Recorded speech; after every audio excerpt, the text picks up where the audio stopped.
जय जय रघुवीर समर्थ. सर्वांना दिवाळीच्या हार्दिक शुभेच्छा.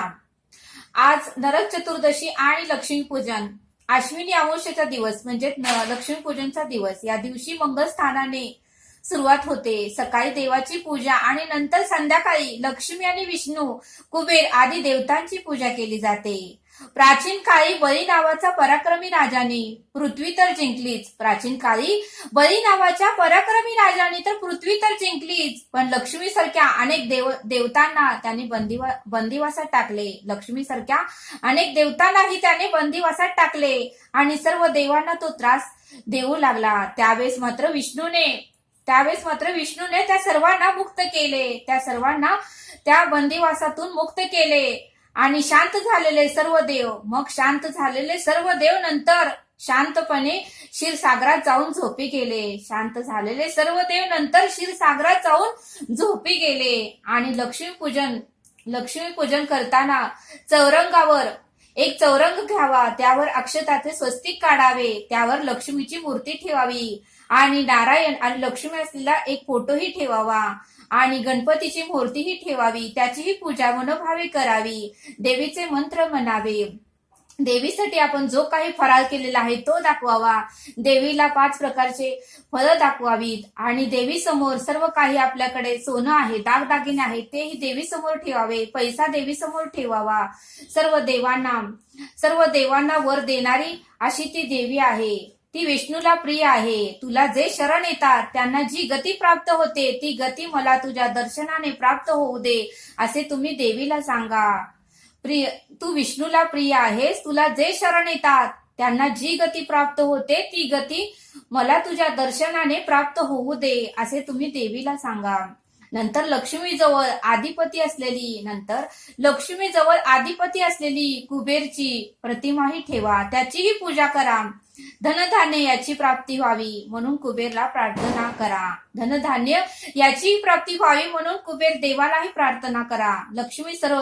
लक्ष्मीसह सर्व देवांना नैवेद्य दाखवा. लक्ष्मीला पुरणपोळ्या फार आवडतात. पुरणपोळ्याचा संपूर्ण नैवेद्य लक्ष्मीला दाखवा. लक्ष्मीला तुम्ही बेसनाचे लाडूही नैवेद्य म्हणून दाखवा. लक्ष्मीला फार आवडतात. लक्ष्मी समोर जे काही आपल्याकडे सोनं आहे, दागदागिने आहे, पैसा आहे, तो सर्व काही लक्ष्मी समोर ठेवा. रात्री लक्ष्मी सर्वत्र फिरत असते आणि स्वतःच्या निवासस्थान शोधत असते. मग ज्या ठिकाणी योग्य स्थान तिला वाटते त्या ठिकाणीच ती लक्ष्मी तिथे वास करते. ज्या ठिकाणी वास्तू स्वच्छ आहे, टॉप टीप आहे, प्रसन्न वाटते, जेथे वाद होत नाही, जेथे शांतता आहे, अखंड नामस्मरण केले जाते, वाद होत नाहीत आणि अखंड ती वास्तू शांत आहे आणि नेहमी तेथे प्रसन्न वाटते, अशा ठिकाणीच देवी रात्री तेथे निवास करते. त्यामुळे आजचा दिवस कोणत्याही प्रकारचा वाद घालू नका, कोणाचीही निंदा करू नका, कोणाचाही द्वेष करू नका, कोणाचाही मत्सर करू नका. जे कोण येतात त्यांना आदरातिथ्य सन्मान करा. त्यांनाही तुम्ही जेवायला द्या, फराळ द्या आणि उत्तमरित्या त्यांनाही वागा. म्हणून समर्थ म्हणतात की या दिवशी उत्तमाचा दिवस आहे, तर अखंड तुमच्याकडून होईल तेवढं तुम्ही अखंड नामस्मरण करा, असे समर्थ आपल्याला इथे सांगतात. अलक्ष्मी देवताची येथे कथा समर्थांनी सांगितली. देव आणि असुर यांनी समुद्र मंथन केले. त्यावेळेस काळाकुट्ट विष बाहेर आले आणि त्या विषातून लक्ष्मी आधी वरती आली आणि त्या लक्ष्मीची मोठी बहीण होती, ती ज्येष्ठ बहीण होती. अलक्ष्मी पाण्यातून वर आली आणि देवांना तिने विचारले की काय करू मी आता काय करू. त्यावेळेस देवांनी तिला सांगितले की तू कोळसा आहे त्या ठिकाणी राहायचं, तू जेथे केर आहे त्या ठिकाणी राहायचं, जेथे वाद होतात त्या ठिकाणी राहायचं, जेथे भांडण होतात त्या ठिकाणी राहायचं, जेथे अनियमितपणे व्यवहारात चालतो त्या ठिकाणी राहायचं, जेथे काळा पैशाचे व्यवहार चालतात त्या ठिकाणी राहायचं, जेथे सदैव दारू पितात, भांडण करतात, मारामारी करतात त्या ठिकाणी तू राहायचं, असं सर्व देवांनी अलक्ष्मीला सांगितले. अलक्ष्मीच्या रथावर जो ध्वज असतो त्यावर कावळा असतो. अलक्ष्मीच्या रथावर जो ध्वज असतो त्यावर काळा कावळाही असतो. अमावस्येच्या दिवशी तिचे निवारण केले जाते. अमावस्येच्या दिवशी अलक्ष्मीचे निवारण केले जाते. शेणापासून लहान मूर्ती बनवली जाते. शेणापासून लहान मूर्ती बनवली जाते आणि मंत्रासह तिची पूजाही केली जाते. अलक्ष्मीची मंत्रासह पूजाही केली जाते आणि नंतर अलक्ष्मी देवीच्या मूर्तीचे विसर्जन केले जाते असं समर्थ आपल्याला इथे सांगतात. या दिवसाची मुख्य देवता म्हणजे लक्ष्मीच आहे. या दिवसाची मुख्य देवता म्हणजे लक्ष्मीच आहे. ही लक्ष्मी विष्णूची केवळ पत्नीच नाही. समर्थ म्हणतात की लक्ष्मी केवळ विष्णूची पत्नीच नाही, तर विष्णूची शोभाही ही लक्ष्मीच आहे. विष्णूचं तेजही ही लक्ष्मीच आहे आणि या लक्ष्मीचं चिन्ह स्वस्तिक आहे. या दिवशी लक्ष्मीची अखंड उपासनाही केली जाते. या दिवशी लक्ष्मीची अखंड उपासनाही केली जाते. लक्ष्मीचे 8 रूप आहेत असं समर्थांनी आपल्याला इथे सांगितलं.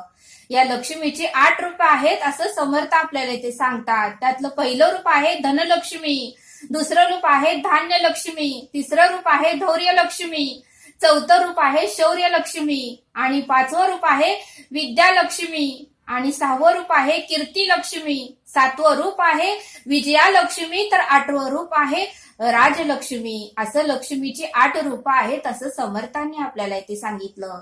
या 8 रूपाचंही आपण दर्शन घ्यायचं आहे आणि अखंड आज देवीची उपासना करायची आहे असं समर्थ आपल्याला इथे सांगतात. लक्ष्मी निवासस्थान तर कोठे असते? लक्ष्मीचे निवासस्थान तर कोठे असते असं समर्थ आपल्याला इथे सांगतात. तर जे नेहमी प्रयत्न करतात तेथे लक्ष्मी राहते. जेथे शांती असते तेथे लक्ष्मी राहते. जेथे दया आहे तेथे लक्ष्मी राहते. जेथे प्रेम आहे, नम्रता आहे, करुणा आहे तेथे लक्ष्मी राहते. जेथे कुठल्याही प्रकारचे भांडण होत नाही तेथे लक्ष्मी राहते. जेथे शांतता आहे तेथे लक्ष्मी राहते.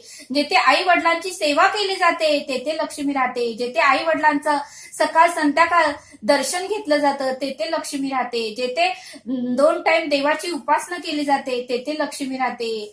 जेथे कोणत्याही प्रकारचा वाद होत नाही, जेथे संध्याकाळी शुभम करोती म्हणली जाते तेथे लक्ष्मी राहते. जेथे अखंड कोणत्याही प्रकारचा वाद होत नाही, अखंड नामस्मरण होतं, कोणत्याही प्रकारची निंदा होत नाही, द्वेष होत नाही, मत्सर होत नाही, त्या ठिकाणी लक्ष्मी वास करते असं समर्थ आपल्याला इथे सांगतात. आणि नरक चतुर्दशी म्हणजे काय? तर समर्थ म्हणतात की नरक चतुर्दशी म्हणजे एक राजा होता आणि त्याला पृथ्वी देवतेकडून वैष्णव वस्त्र मिळाले होते. त्यामुळे तो उन्मत्त झाला होता. माणसं देवांना साऱ्यांना तो त्रास देऊ लागला. राजाला त्यांच्या मुलालाही तो कारागृहात डांबून ठेवू लागला. अशा वेळी मात्र सर्वांना त्रास होऊ लागला, सर्वांना दुःख होऊ लागलं. आता करायचं तर काय असं सर्व देवांना वाटू लागलं. अशा वेळी मात्र इंद्र हा श्रीकृष्णाकडे गेला आणि श्रीकृष्णाची प्रार्थना त्यांनी केली आणि श्रीकृष्णानेही इंद्राचे ऐकले आणि श्रीकृष्णाने नरकासुरवर आक्रमण केले आणि त्या नरकासुरचा वध श्रीकृष्णाने केला. त्याच नरकासुरचा वध श्रीकृष्णाने केला. मात्र मरायच्या वेळेस नरकासुरने आपल्या नावाची आठवण पृथ्वीवर राहावी म्हणून, मात्र मरत्या वेळी नरकासुरने आपल्या नावाची आठवण कायम स्वरूपी पृथ्वीवर राहावी म्हणून श्रीकृष्णाकडे वर मागितला की आजच्या तिथीला जो डोक्यावरून मंगलस्थान करेल त्याला नरकाची पीडा होणार नाही. आजच्या तिथीला जो डोक्यावरून मंगलस्थान करेल त्याला नरकाची पीडा होणार नाही. त्यामुळे हा दिवस नरक चतुर्दशी म्हणून आपण साजरा करतो. त्यामुळेच हा दिवस नरक चतुर्दशी म्हणून आपण साजरा करतो असं समर्थ आपल्याला इथे सांगतात. आजच्या दिवशी उठणं, चंदन याचा वापर करूनही आपण आंघोळ करावी आणि देवपूजाही उत्तमाची करावी. देवपूजा करतानाही झेंडूची फुलं वापरावी, चंदन वापरावे, फुलं वापरावे आणि देवपूजा उत्तमाची करावी. आजच्या दिवशी हनुमंताला नारळ अर्पणही केला जातो आणि तीळ, गुळ, पोहे याचाही प्रसाद दिला जातो असं समर्थ आपल्याला इथे सांगतात. आणि अशा तऱ्हेने नरक चतुर्दशी आणि लक्ष्मीपूजन उत्तमाची साजरी करा असं समर्थांनी आपल्याला इथे सांगितलं. समर्थ आपल्याला एक श्लोक देतात. तुटे वाद संवाद तेथे करावा, विवेके अहंभाव हा पालटावा, जनी बोलण्यासारखे आचरावे, क्रिया पालटे भक्ती पंथेची जावे. या श्लोकाचा अर्थ समर्थ सांगतात की जेथे वाद मिटेल, एक वाक्यता साधली जाईल, संशयाचे पर्यावसन समाधानता होईल, तेथे संवाद करावा, विवेकाने आपला अहमपणा घालवून द्यावा. लोक श्रेष्ठाचे व त्याच्या आचरणाचे अनुसरण करणारे असतात, म्हणूनच लोकांमध्ये बोलल्याप्रमाणे वागावे आणि आचरण शुद्ध करून अंतःकरणाने भक्ती मार्गच करावे, असा या श्लोकाचा अर्थ समर्थांनी आपल्याला इथे सांगितला. तरी सर्वांना दिवाळीच्या हार्दिक शुभेच्छा. आता आपण येथेच थांबूया. भेटूया पुढील भागात. धन्यवाद. जय सद्गुरू.